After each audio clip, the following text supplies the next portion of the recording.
Hey guys, welcome back to Kiwi Classics and Customs. So, part 3 of the Sunbeam Alpine slash Tiger conversion, slash Miata conversion. Yeah, so I've been busy cutting things off, so let's have a look what's been going on. Got the front fender cut off because we need to get into here. Yeah, a bit ugly, huh? It's kind of a lot ugly, really. And you can see right through. There's this area here. You can kind of see right through into there. There's another layer of metal here that is completely rusted out on the bottom that attaches all this area down into the rocker. So that's completely gone across the front, both sides. So it's really just not connected. And then down in the kind of double rocker assembly area, we've got lots of rust here, rust through on the inside, at the front, at the bottom, more holes here. We get back to about here, you can kind of almost see a Sharpie line where I just kind of told myself that's where I'm going to cut roughly. We get back to about here, and it's really, it's not bad. But yeah, you can see the old rocker that I cut off. That's all the Bondo that's pushed through where someone's done a used car yard repair. So that had to go. This is what's left of the lower part of the front fender, kind of there. Yeah, that's some high quality metal work there. I guess it's some sort of metal aluminum screen door mesh. Again, yeah, used car mentality stuff, repairs there. So yeah, that's a lot of work. I've got to cut right out up here, across here, replace all this, replace this, the kind of horizontal top side of the rocker. This is actually part of the rocker assembly here. So that's got to be replaced. Basically, the whole of this inner rocker from about here forward has got to be replaced. And all keeping the car lined up at the same time. So yeah, got a little bit of work to do. This is not going to be a couple of hours work, but kind of knew that going in, that it wasn't going to be easy, and good things never are. So yeah, let's I'll throw this camera up on the tripod and I'm going to start cutting. And I've got to be a little careful. I don't want to cut too much, but I've got to cut enough that I can get access to some good metal and start kind of laying some new foundation for the rockers. That A pillar is a particularly important area. Obviously your feet are tucked up in here. When you're sat there in the driver's seat, your feet are tucked up in there, and if someone pulls out in front of you and hits you in that right front corner, sorry, left front corner, that is just going to fold like a soggy old cardboard box, and which, as it's Mrs. K's feet, don't want that to happen. Don't want it to happen to anybody actually, but yeah, you guys know what I mean. All right, well, Kev's overseeing, as he does. Yeah, he's not impressed with what he's seen so far, but it's not looking a lot like a sports car, is it? But have faith, guys. I believe we can be done. So back in a moment.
Okay, so it's not getting any better. The deeper I dig, the more or the worse it gets. So it's kind of you've got to kind of keep your plans a little fluid when you dig into something like this, because you really don't know quite what you're going to find. We've got some quite, you know, like a big hole back under here, which is a little hard to see. Not sure whether putting a light on it will help. But yeah, down in there's quite a big hole, and it's kind of coming back down underneath this, the back edge of the A-pillar. So I need to replace that whole top plate, and having picked that off here, we got a little flange on this outer part of the inner rocker that finishes right about here. Again, a little bit hard to show you, but so I'm thinking I'm going to cut, instead of I was thinking of just cutting across here, because the metal here is pretty solid, but it would be, I need to get up in here more. So I'm thinking if I, where this flange finishes, if I cut down and then across and down, that's going to open all that, and I can get back up in here and do some repairs. And it's also going to open the inner part of the rocker, which has also got a bunch of rust in it. So I'm going to go ahead and make a really big hole, and then see if I can fix it. Yeesh. Alright, so a bit more cutting. We've got all this gone. We're actually getting back to some good metal at last. This I decided to get out of the way to give me more room to work. That was like that before. That's a little gusset for the lower door hinge. So cut that out of the way, peeled that up, and yeah, there's just a whole lot of, grab this camera, kind of get in a bit closer for you guys. There's a whole lot of nastiness like hiding behind that layer, and you know, it's probably a safe bet that it's heading up there. So yeah, that I was going to kind of cut it down through here, I was thinking, and just join it here, but getting rid of it here gives me more, sorry, I need to move the camera. getting rid of it here gives me more room in here where I need to get to. So yeah, while I'm at it, I'm gonna carry on all the way up and get that out and just put a whole new piece in there. Because yeah, even where it's not rusted through, it's close, and yeah, it's gonna keep rusting. You know, just because we put a shiny paint job on it eventually doesn't stop that from continuing to rust. The next kind of interesting thing, we got some rust through here and here, like right in this front corner of the inner rocker is gone here, but I'm kind of okay with that because I want to cut it down here and get rid of this. You can see it already, there's quite a recess in here, and don't honestly know why, what that's there for. It's just a lump on the inside, kind of by close to where your left foot goes.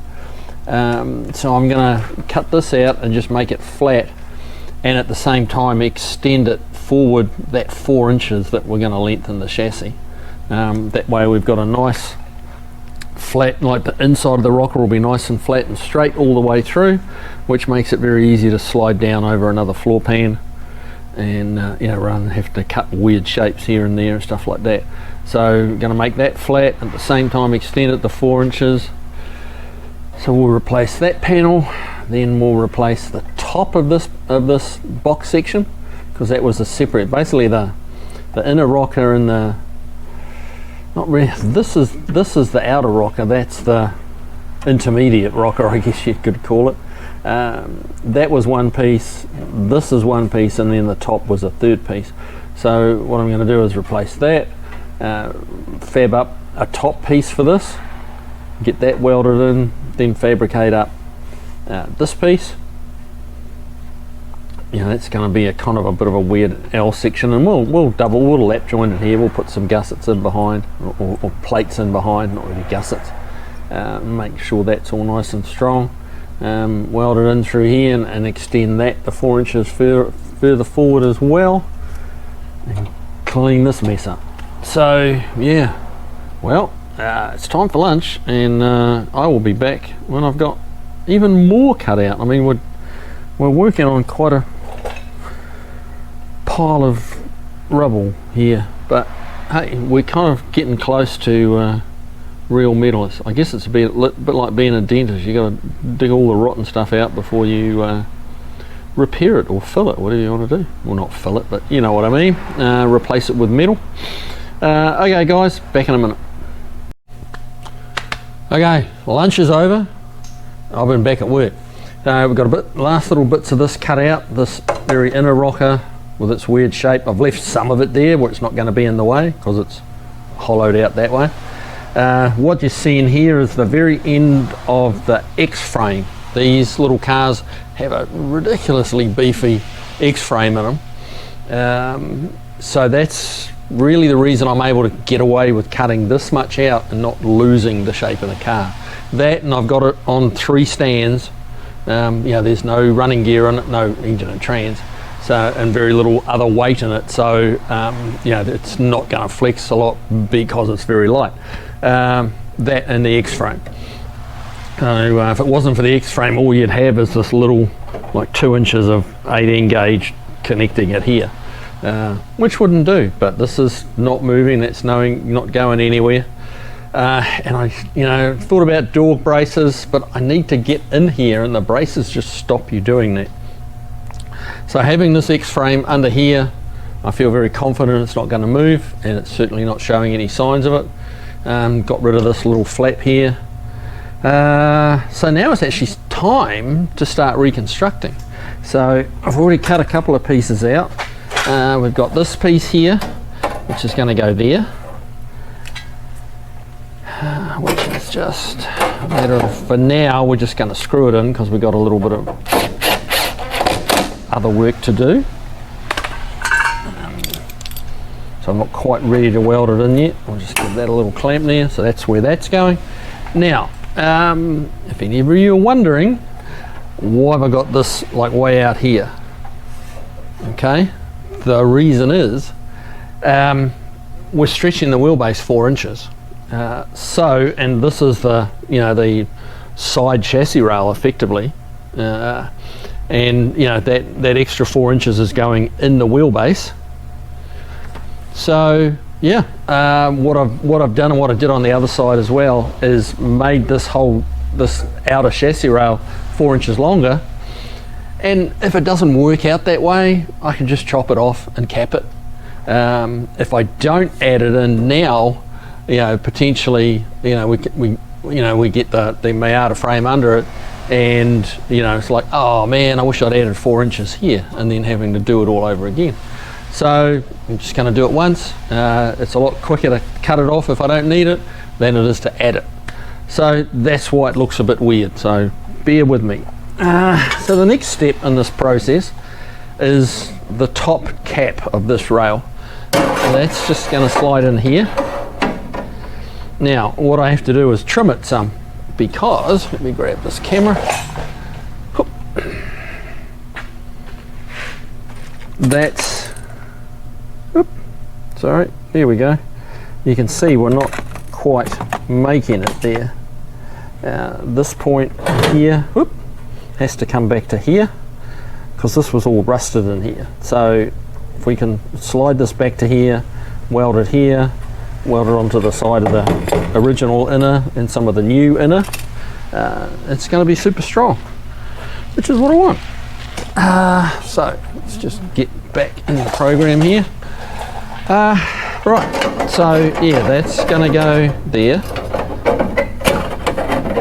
For the reason it's decided to be very hardball. So obviously we're running into here. Now what I've done is I've kind of measured, I've kind of tried to measure out the shape, and this is going to be a little bit of whittling to get it somewhere close. That's where I think it needs to go. Just measuring back the gap that we have here when that's butted up to here, that needs to be welded there on that corner, and obviously there's a gap here, so measuring that gap, transposing it onto the sheet metal, this little dog leg here, so it's got to go across, forward, and then like that way, rearward, across a bit more in rearward to make it fill up this little set of stairs kind of cut. So yeah, what do I do with my trusty tin snips? I don't know. You might be just as easy to cut that with the cut-off wheel if I was plugged in.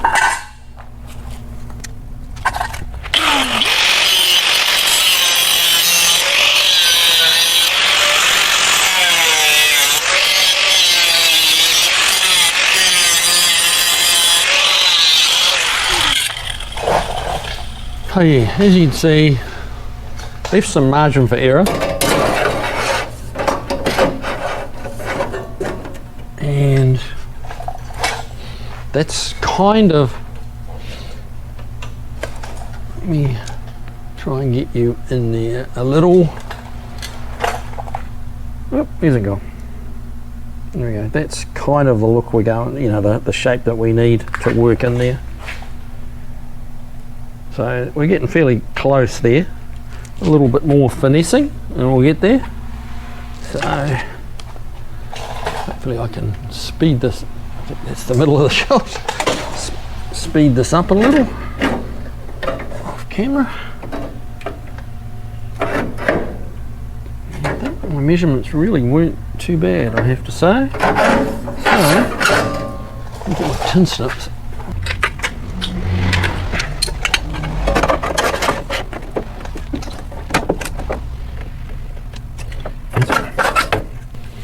I think my original measurements were actually pretty darn close.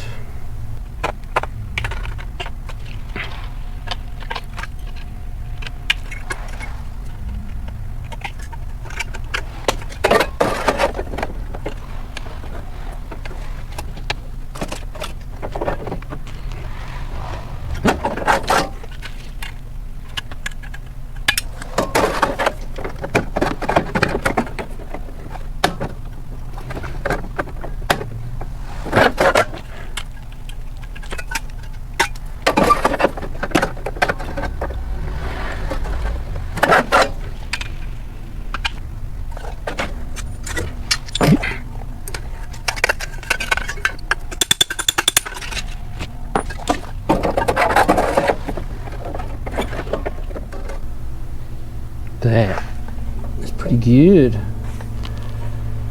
The length there, we can probably take just close up one of those gaps by just not even an eighth, but hey, we've got enough material, so why not?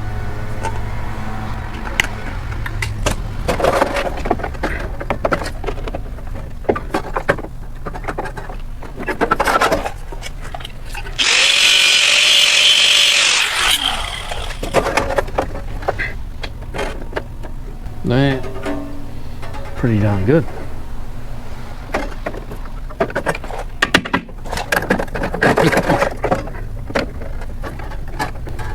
That is fitting nice. That can all be welded through here, across here. I actually start to get a bit of structure back. Once I get that in there, then we can fill in these gaps and obviously put in the lower section. But that is kind of what we're looking for. What I do need, this has to have a break.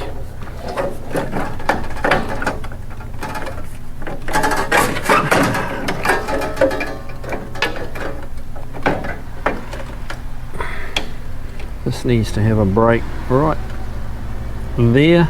That just turns down, just gives it another little bit of strength. So we'll turn that brake down all the way along.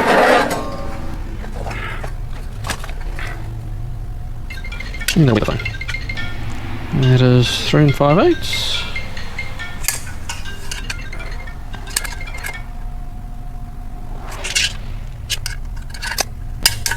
Always double check. I just made that wrong by just a whisker. Just put the Sharpie on the wrong side of the line, which makes about an 1/8 of an inch of difference, which is not much, but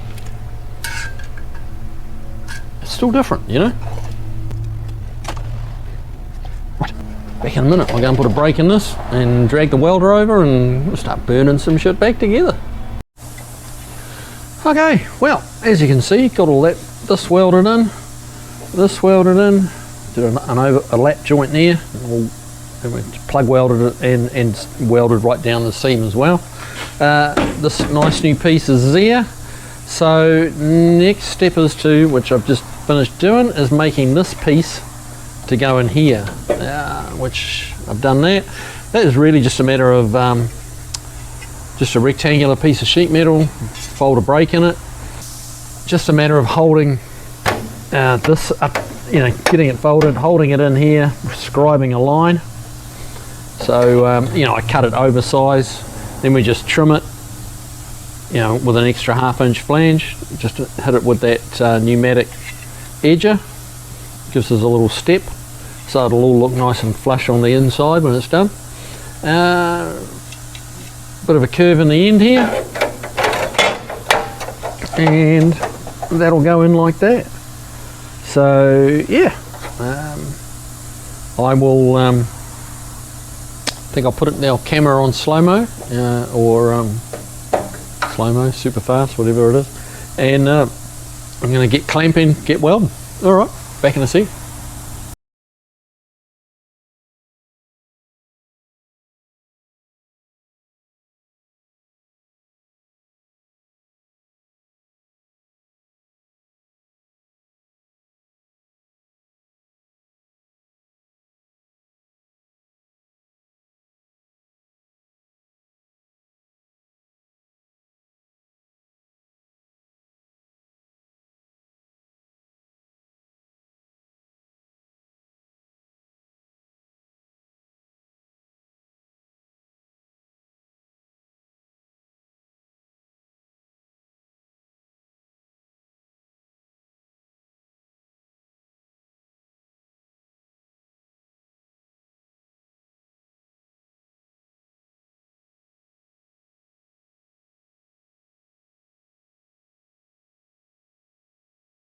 So I should be with you now on some volume and some normal speed.